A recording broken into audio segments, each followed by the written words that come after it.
Hello बच्चों, welcome to the my YouTube channel educational point. तो स्वागत है आपका मेरे इस नए वीडियो में। आज हम लेके आए हैं आप लोगों के लिए कक्षा 10 का गद्यांश से अध्याय 5, जो कि रामधारी सिंह दिनकर जी का है, जिन्होंने लिखा है ईर्ष्या तू न गई मेरे मन से। ईर्ष्या का मतलब होता है जलन की भावना, जो हम एक दूसरे से, मानव जो है एक दूसरे के प्रति रखते हैं। एक दूसरे के प्रति, उनके काम के प्रति ईर्ष्या को रखना ही क्या होता है, ईर्ष्या कहलाता है।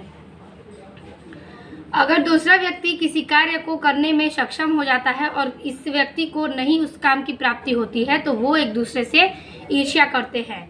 तो इसी प्रकार की भावना को हम ईर्ष्या करते हैं। तो यहाँ पर जो रामधारी सिंह दिनकर हैं, इस ईर्ष्या की भावना पर चर्चा करते हुए अपने इस लेखिका में लिखे हैं। तो आज के इस वीडियो में हम देखेंगे ईर्ष्या तू न गई मेरे मन के अभ्यास प्रश्न को। तो अभ्यास प्रश्न के हम एक एक पैराग्राफ को समझते हुए उसके प्रश्नों के उत्तर को देखेंगे। तो वीडियो को देर न करते हुए स्टार्ट करते हैं। इसका पहला पैराग्राफ कह रहा है कि, तो क का पैराग्राफ है, ईर्ष्या का यही अनोखा वरदान है। जिस मनुष्य के हृदय में ईर्ष्या घर बना लेती है, वह उन चीज़ों से आनंद नहीं दूसरों के साथ करता है, और इस तुलना में अपने पक्ष के सभी अभाव उसके हृदय के दंश मारते रहते हैं, और दंश के इस दाह को भोगना कोई अच्छा बात नहीं है। मगर ईर्ष्यालु मनुष्य करे भी तो क्या, आदत से लाचार होकर उसे यह वेदना भोगनी पड़ती है। तो लेखक के कहने का तात्पर्य है मनुष्य को लेके कि ईर्ष्या जो है वह ईर्ष्या का यही अनोखा वरदान है। तो ईर्ष्या का एक अनोखा क्या है, वरदान है, एकलौता वरदान।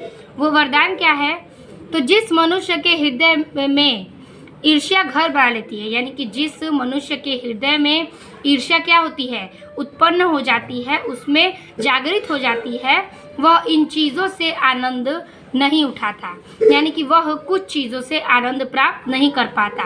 उसके मन में इतनी ईर्ष्या होती है कि वह वस्तुओं से, कुछ चीज़ों से, कुछ लोगों से आनंद की प्राप्ति नहीं उठा पाता है। उसके पास मौजूद है, जो उसके पास मौजूद है, वह उसमें आनंद प्राप्त नहीं करता है। यानी कि जिस व्यक्ति को, जिसके पास जितना है उतने में वह खुश नहीं है। और आगे कह रहा है कि बल्कि उन वस्तुओं से दुखी है उठता है, यानी कि जो चीज़ उसके पास नहीं है उसके लिए वह दूसरे के लिए क्या है, दुखी है, जो दूसरों के पास है। यानी कि इस मनुष्य के ईर्ष्या के मन में जो घर बना लिया है, उसके पास जो वस्तु है वो उसमें खुश नहीं है, बल्कि उस चीज़ का दुख मनाता है कि दूसरों के पास वो चीज़ें हैं जो मेरे पास नहीं है।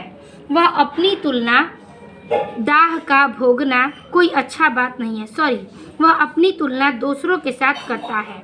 ठीक है, वह अपनी चीज़ों को दूसरे के साथ तौलता है और तुलना करता है कि जो चीज़ें उसके पास नहीं है वो किसी दूसरे के पास है, और इस तुलना में अपने पक्ष के सभी अभाव को, ठीक है, इसी तुलना में अपने पक्ष के सारे अभाव को, यानी कि उसके पास जो है उसके सारे अभाव को उसके हृदय पर दंश मारते रहते हैं। क्या करते हैं कि अपने ही हृदय पर कठोरता पूर्वक उसे पछतावा दिलाते हैं, दंश मारते हैं कि मेरे पास ये चीज़ें नहीं हैं। दंश के इस दाह को भोगना कोई अच्छी बात नहीं है। इस चीज़ों को भोगते रहना, दुख को लिए चलना कोई अच्छी बात नहीं है। मगर ईर्ष्यालु मनुष्य करे भी तो क्या, यानी कि ईर्ष्या से युक्त जो मनुष्य है, इस बात से अगर पीड़ित है तो वो करे भी तो क्या करे, आदत से लाचार होकर उसे यह वेदना भोगनी पड़ती है। ठीक है, वह आदत से लाचार है क्योंकि वह एक वस्तु को दूसरे वस्तु के लिए तरसता है, और इसकी यह आदत क्या है, भोगनी पड़ती है, और वह आदत नहीं छूट पाती, इसलिए वह आदत से लाचार है। पहला प्रश्न है कि उपयुक्त गद्यांश का संदर्भ लिखिए। मैंने आपको एक्सप्लेन कर दिया है किस प्रकार से आपको इसका कुछ अर्थ जो है कुछ एक्स्ट्रा ऐड करके अपनी भाषा में लिखना होगा। आप इसे यही नहीं उतार सकते हैं। तो जैसे मैंने एक्सप्लेन किया, आप अपनी भाषा में भी इसे लिख सकते हैं। पहला संदर्भ पूछ रहा है, तो संदर्भ इसका हम देखेंगे, हेडिंग बना लेंगे, ईर्ष्या का यही अनोखा डॉटेड भोगनी पड़ती है। तो चैप्टर है ईर्ष्या तू न गई मेरे मन से। फर्स्ट हेडिंग है ईर्ष्या का यही डॉटेड पड़ती है। संदर्भ लिखेंगे कि प्रस्तुत गद्यांश हमारी पाठ्य पुस्तक हिंदी गद्य में संकलित ईर्ष्या तू न गई मेरे मन से शीर्षक से अवतरित है, जिसके लेखक रामधारी सिंह दिनकर जी हैं। यही संदर्भ आपको हर एक पैराग्राफ में लिखना है, तो आप इसे एक ही बार में नोट कर लीजिए, क्योंकि हर एक पैराग्राफ में यही संदर्भ आपको उतारना है। ठीक है, अब हम चलेंगे रेखांकित अंश की व्याख्या यानी कि नेक्स्ट क्वेश्चन पे। दूसरा प्रश्न कह रहा है गद्यांश के रेखांकित अंश की व्याख्या कीजिए। रेखांकित अंश है आपका यहाँ से कि जिस मनुष्य के हृदय में ईर्ष्या घर बना लेती है वह उन चीज़ों से आनंद नहीं उठाता जो उसके पास मौजूद है, बल्कि उन वस्तुओं से दुख उठाता है जो दूसरों के पास है। वह अपनी तुलना दूसरों के साथ करता है और इस तुलना में अपने पक्ष के सभी अभाव उसके हृदय पर दंश मारते रहते हैं। दंश के इस दाह को भोगना कोई अच्छी बात नहीं है, मगर ईर्ष्यालु मनुष्य करे भी तो क्या करे, आदत से लाचार होकर उसे यह वेदना भोगनी पड़ती है। तो कहने का तात्पर्य है कि हमें जिस मनुष्य से लेके दुख उठाता तक है नोट करना है, तो हम सिर्फ इसका ही अर्थ लिखेंगे। तो चलिए इसका हम अर्थ अपनी भाषा में लिखते हैं। हेडिंग कर लेंगे रेखांकित अंश की व्याख्या।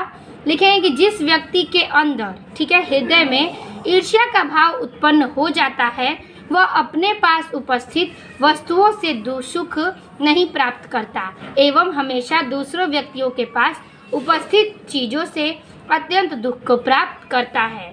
ठीक है, यही इसका अर्थ है, जैसा कि आपको अपनी भाषा में एक्सप्लेन करना है।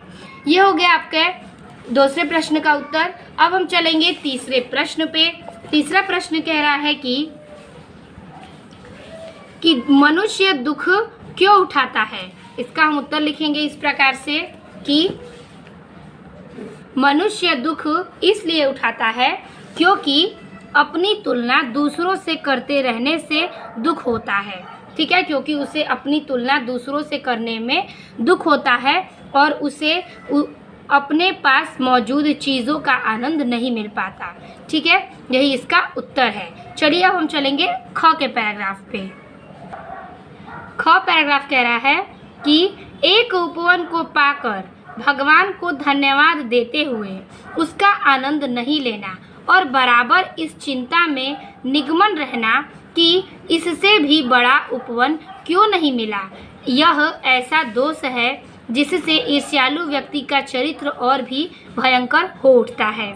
अपने अभाव पर दिन रात सोचते सोचते वह सृष्टि की प्रक्रिया को भूलकर विनाश में लग जाता है और अपनी उन्नति के लिए उद्यम करना छोड़कर वह दूसरों को हानि पहुंचाने को ही अपना श्रेष्ठ कर्तव्य समझने लगता है। तो देखिए इस पैराग्राफ में लेखक ने क्या व्यक्त किया है। कह रहे हैं कि एक उपवन को पाकर, यानी कि वह एक वरदान, एक वस्तु को पाकर भगवान को धन्यवाद देते हुए उसका आनंद नहीं लेना, यानी कि वह एक चीज़ों को पाकर भगवान को उसका धन्यवाद नहीं देता बल्कि उसका आनंद नहीं लेता, बल्कि और बराबर इस चिंता में निगमन रहता है कि इससे बड़ी उपवन क्यों नहीं मिली। ठीक है, तो कहने का तात्पर्य है कि मनुष्य को जो चीज़ें मिल गई हैं वो ईश्वर को उसका धन्यवाद नहीं देता, बल्कि इस चीज़ का दोषी ठहराता है कि इससे भी बेहतर चीज़ें मुझे क्यों नहीं मिली। ठीक है, इस चीज़ का वह निगमन करता है और चिंता में पड़े रहता है। यह ऐसा दोष है, ठीक है, यह इसी प्रकार का मनुष्यों का दोष है जिससे ईर्ष्यालु व्यक्ति का चरित्र और भी भयंकर हो उठता है। यानी कि ईर्ष्यालु व्यक्ति, जो व्यक्ति ईर्ष्या करते हैं, उनसे उसका चरित्र क्या है, और भी भयंकर और खतरनाक साबित हो उठता है। अपने अभाव पर दिन रात सोचते सोचते, अपने इस अभाव पर, व्यवहार पर दिन रात सोचते सोचते वह सृष्टि की प्रक्रिया को भूलकर विनाश में लग जाता है। यानी कि वह सृष्टि को आगे नहीं बढ़ाता, बल्कि ईर्ष्या के चलते सृष्टि को भूलकर अपने विनाश को में लग जाता है, प्रक्रिया की विनाश में लग जाता है और अपनी उन्नति के लिए उद्यम करना छोड़कर, यानी कि अपनी उन्नति के लिए उस पर मेहनत करना छोड़ देता है और क्या करता है, वह दूसरों को हानि पहुंचाने को ही अपना श्रेष्ठ कर्तव्य समझने लगता है। यानी कि मनुष्य की ईर्ष्या इतनी बढ़ जाती है कि वह अपनी चीज़ों को ध्यान नहीं देता, बल्कि दूसरों को दुख पहुंचाने का कारण ढूंढने लगता है और उसे ही अपना सर्वश्रेष्ठ कर्तव्य समझने लगता है। वह ईश्वर को धन्यवाद भी नहीं करता कि जो चीज़ें उसके पास प्राप्त हैं उसका धन्यवाद करें, बल्कि वह इस चीज़ों से उनसे चिंतित रहता है कि मुझे इससे बेहतर कुछ क्यों नहीं मिला। तो इस प्रकार से ये इसका अर्थ हो जाएगा। पहला प्रश्न है, उपयुक्त गद्यांश का संदर्भ लिखिए। संदर्भ आपका वही रहेगा। दूसरा प्रश्न है कि गद्यांश में रेखांकित अंश की व्याख्या कीजिए। तो रेखांकित ये सारे पैराग्राफ्स हैं, तो हम इस सारे पैराग्राफ्स के अर्थ को लिखेंगे। हेडिंग बना लेंगे, एक उपवन को डॉटेड समझने लगता है। ख हेडिंग है, एक उपवन डॉटेड लगता है। संदर्भ इसका पूर्वत रहेगा। अब हम देखेंगे रेखांकित अंश की व्याख्या। हेडिंग कर लेंगे रेखांकित अंश की व्याख्या और इसमें लिखेंगे कि लेखक कहते हैं कि ईर्ष्यालु व्यक्ति को चाहे जितना फायदा मिल जाए, लेकिन फिर भी वो उससे असंतुष्ट होते हैं। यदि उन्हें एक बगीचा मिल जाए तो वह उसका आनंद लेने के बजाय इस चिंता में पड़ जाते हैं कि इससे बड़े बगीचा क्यों नहीं मिला। ऐसा ईर्ष्यालु व्यक्ति का चरित्र दिन प्रतिदिन और खराब होता जाता है, जिससे वे प्रकृति के नियम को भूलकर अपनी उन्नति के लिए मेहनत करने के बजाय दूसरों की उन्नति को रोकना अपना सबसे महत्वपूर्ण काम मान लेते हैं। तो इस प्रकार से ये रेखांकित अंश की व्याख्या हो गई। अगला प्रश्न कह रहा है कि तीसरा प्रश्न है कि लेखक ने ईर्ष्यालु व्यक्ति के चरित्र के भयंकर होने का क्या कारण बतलाया है। उत्तर लिखेंगे कि लेखक ने बतलाया कि जितना प्राप्त हो जाए उससे असंतुष्ट होना ईर्ष्यालु व्यक्ति के चरित्र के भयंकर होने का कारण है। ये इस प्रकार से इसका आंसर हो गया। अब हम देखेंगे अगले पैराग्राफ को। ग पैराग्राफ कह रहा है कि ईर्ष्या की बड़ी बेटी का नाम निंदा है। ठीक है, ईर्ष्या की बड़ी बेटी जो है उसको हम निंदा का नाम देते हैं। जो व्यक्ति ईर्ष्यालु होता है, यानी कि जो इंसान मनुष्य ईर्ष्यालु है, वही बुरे किस्म का निंदक भी होता है। वही बहुत ही बुरे इंसान, बुरे किस्म का एक निंदाई करने वाला इंसान भी होता है।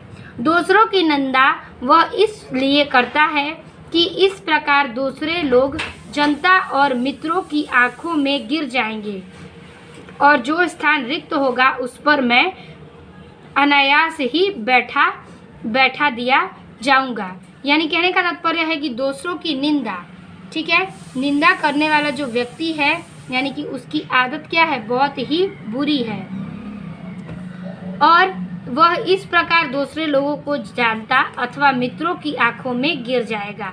वह निंदा करते करते दूसरे लोगों की आंखों में क्या करेगा, जानता है और अपने मित्रों की आंखों में गिर जाता है। और जो स्थान रिक्त होता है, यानी कि जो स्थान खाली होता है, उस पर मैं अनायास ही बैठा दिया जाऊंगा। वह सोचता है कि निंदा करने के बाद जो भी स्थान खाली हो जाएगा मैं उस पर बैठा दिया जाऊंगा। तो ये हो गया इस पैराग्राफ का इस प्रकार से अर्थ।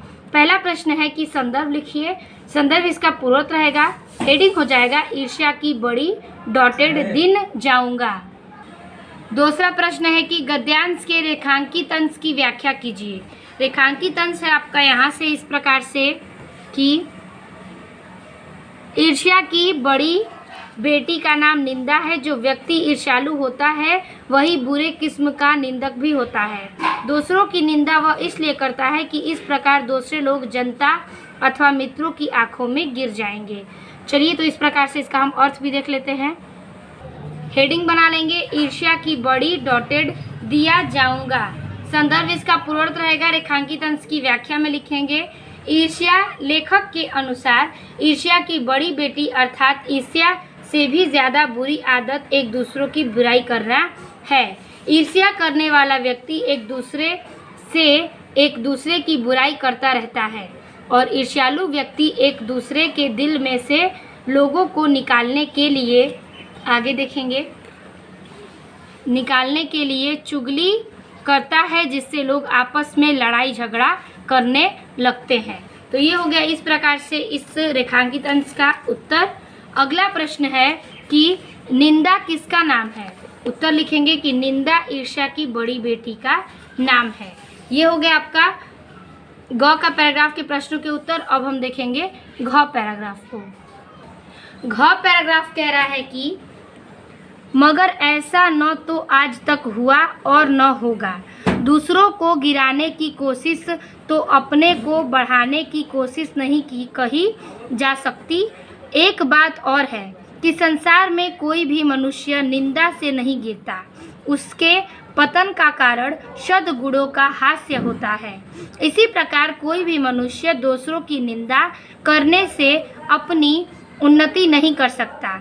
उन्नति को उसकी तभी होगी जब वह अपने चरित्र को निर्मल बनाए और अपने गुणों का विकास करे। तो इस पैराग्राफ में लेखक ने व्यक्त किया है लोगों के प्रति, व्यक्तियों के प्रति कि मगर ऐसा न आज तक हुआ है और न होगा। यानी कि लेखक कहते हैं कि आज तक न ऐसा हुआ है और न ही इसके आगे होगा कि दूसरों को गिराने की कोशिश तो अपनों को बढ़ाने की कोशिश नहीं कही जा सकती। यानी कि दूसरों को नीचा दिखाकर खुद को ऊपर नहीं उठाया जा सकता। ऐसा तो न आज तक हुआ है और न होगा, यही लेखक ने व्यक्त किया है। एक बात और है कि संसार में कोई भी मनुष्य निंदा से नहीं गिरता। ठीक है, एक बात तो और है कि संसार में कोई भी मनुष्य जो है निंदा के कारण नहीं गिरता। यानी कि एक दूसरे की बुराई करते करते वह एक दूसरे के प्रति क्या करता है, दुख और ईर्ष्या उत्पन्न करता है और उसके पतन का कारण सद्गुणों का हास्य होता है। यानी कि सारे गुणों पर उसकी हंसी की बातें चलने लगती हैं। इसी प्रकार कोई भी मनुष्य दूसरों की निंदा करने से, यानी कि इसी प्रकार कोई भी जो मनुष्य है वो दूसरों की निंदा यानी कि बुराई करने से अपनी उन्नति नहीं कर सकते। ठीक है, दूसरों को भला बुरा करने से आप खुद की उन्नति को प्राप्त नहीं कर सकते हैं। उन्नति तो उसकी तभी होगी, यानी कि उन्नति हम तभी प्राप्त कर सकते हैं जब वह अपने चरित्र को निर्मल यानी कि स्वच्छ बनाए और अपने गुणों का विकास करे। यानी कि अपने अंदर और गुणों को उत्पन्न करे और अपने चरित्र को निर्मल स्वच्छ साफ रखे, तभी उसकी उन्नति आगे हो सकती है। ये इसमें यही प्रकार से लेखक कहते हैं। पहला प्रश्न कह रहा है कि उपर्युक्त गद्यांश का संदर्भ लिखिए। संदर्भ इसका पूर्ववर्त रहेगा। दूसरा प्रश्न है कि गद्यांश के रेखांकित अंश की व्याख्या कीजिए। तो यहाँ पे इस प्रकार से तीन रेखांकित अंश है, तो हम एक एक रेखांकित अंश को पैराग्राफ चेंज कर करके उसका अर्थ लिखेंगे। पहला है कि मगर ऐसा आज तक हुआ है न होगा। दूसरों को गिराने की कोशिश अपने को बढ़ाने की कोशिश नहीं की जा सकती है। ये फर्स्ट पैराग्राफ है। और दूसरा है कि संसार में कोई भी मनुष्य निंदा से नहीं गिरता। उसके पतन का कारण सद्गुणों का हास्य होता है। ये दूसरा पैराग्राफ है। तीसरा पैराग्राफ है कि उन्नति तो उसकी तभी होगी जब वह अपने चरित्र को निर्मल बनाए तथा गुणों का विकास करे। तो चलिए इन सारे का अर्थ देख लें। घ पैराग्राफ है मगर ऐसा डॉटेड विकास करे। संदर्भ इसका पूर्ववर्त रहेगा।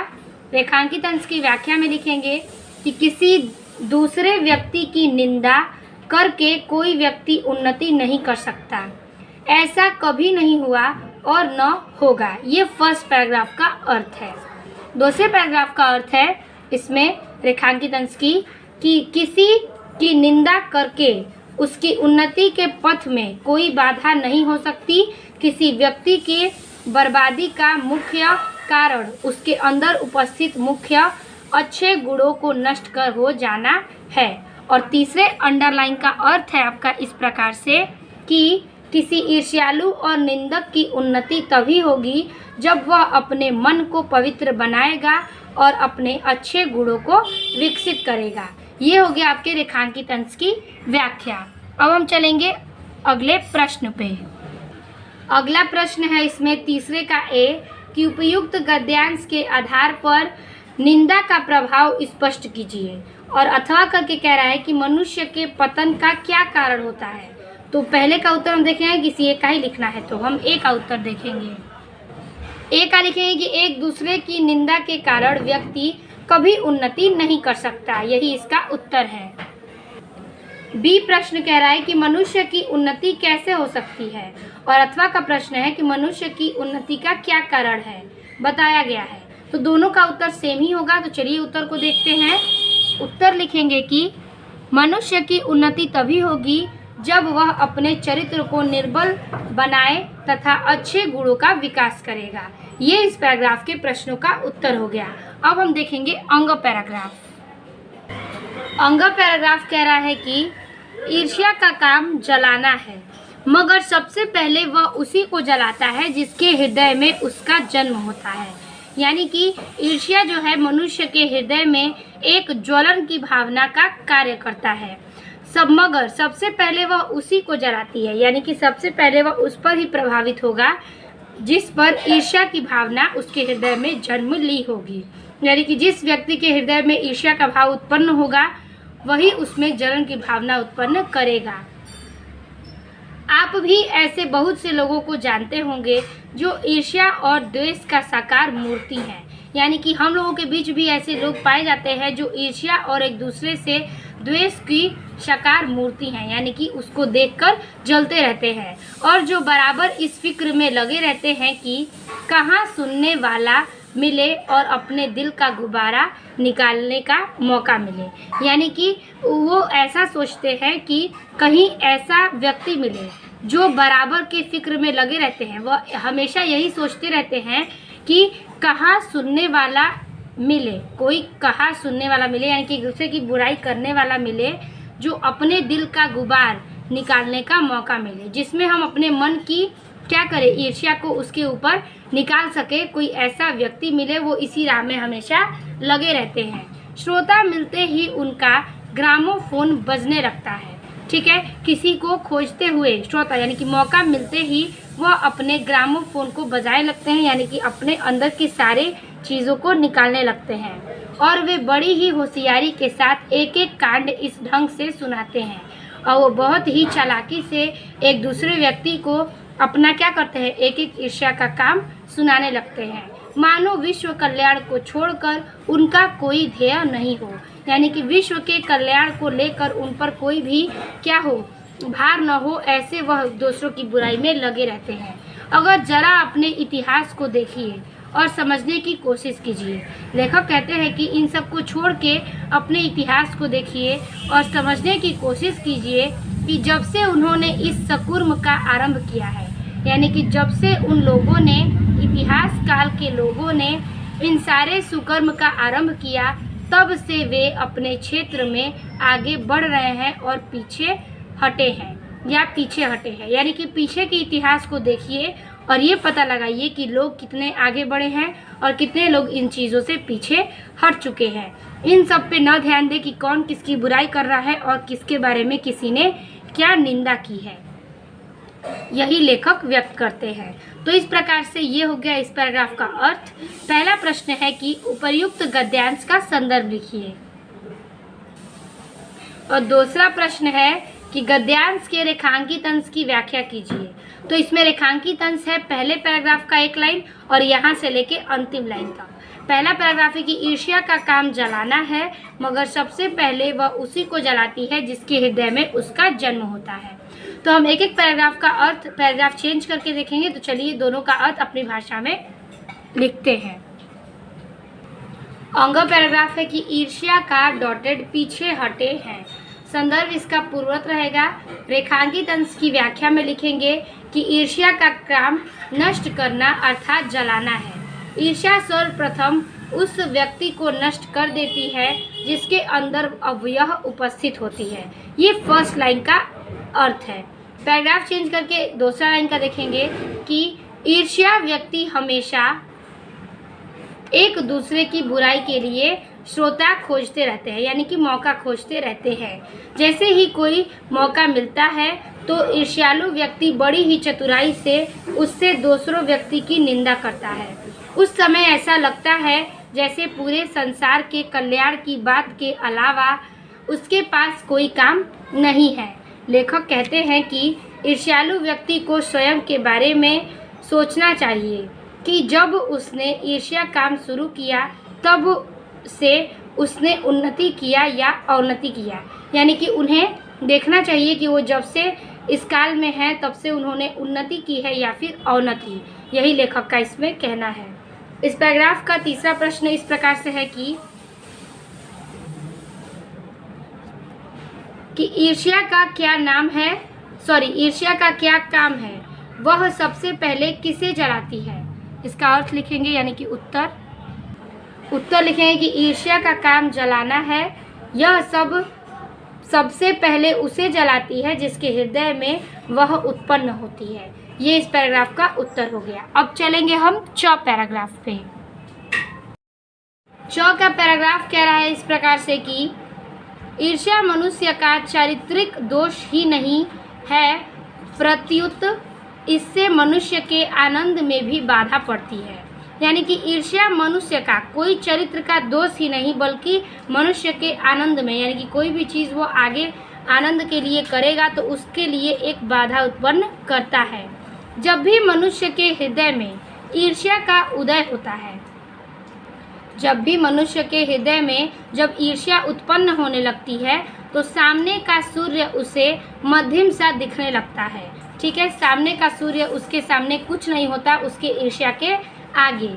पक्षियों के गीत में जादू नहीं रह जाता है और फूल तो ऐसे हो जाते हैं। यानी कि पक्षियों के गीत में कोई जादू व्यक्त नहीं हो पाता और फूल ऐसा ही हो जाता है, यानी कि फूल जैसा ही वह हो जाता है, एकदम शांत, मानो वे देखने के योग्य ही न हो। ईर्ष्या से व्याकुल व्यक्ति ऐसे व्यवहार करने लगता है जैसे कि कोई उसके आनंद का व्यवहार न करे और उसके गीत में कोई जादू नहीं दिख पाता और वह फूल के जैसे शांत और सभ्य दिखने लगता है और वह ईर्ष्या के आगे और किसी चीज़ को देखने के योग्य नहीं रहता। तो पहला प्रश्न इसका कह रहा है कि गद्यांश का संदर्भ लिखिए। संदर्भ हमारा पूर्वत रहेगा। कह रहा है मनुष्य के हृदय में ईर्ष्या उत्पन्न होने पर क्या होता है। तो ईर्ष्या उत्पन्न होने पर क्या होता है, तो चलिए पहले इसका उत्तर देख लेंगे। हेडिंग करेंगे ईर्ष्या मनुष्य डॉटेड योग्य ही न हो। तो चौ पैराग्राफ का हेडिंग है ईर्ष्या मनुष्य डॉटेड ही न हो। संदर्भ इसका पूर्वत रहेगा। अगले प्रश्न का उत्तर लिखेंगे कि जब मनुष्य के हृदय में ईर्ष्या उत्पन्न होने पर उसे सामने का सूर्य भी मध्यम दिखाई देने लगता है, पक्षियों के गीत में जादू नहीं रह जाता और फूल भी देखने योग्य नहीं लगते हैं। यही इसका उत्तर है। अगला प्रश्न इसमें कह रहा है इस प्रकार से कि रेखांकित अंश की व्याख्या कीजिए। रेखांकित अंश है कि जब भी मनुष्य के हृदय में ईर्ष्या का उदय होता है, सामने का सूर्य उसे मध्यम दिखाई देने लगता है। तो चलिए हम इसके रेखांकित अंश का अर्थ लिख लेते हैं। लिखेंगे हम रेखांकित अंश की व्याख्या में कि लेखक कहते हैं कि ईर्ष्या मनुष्य के आनंद में बाधा डालती है।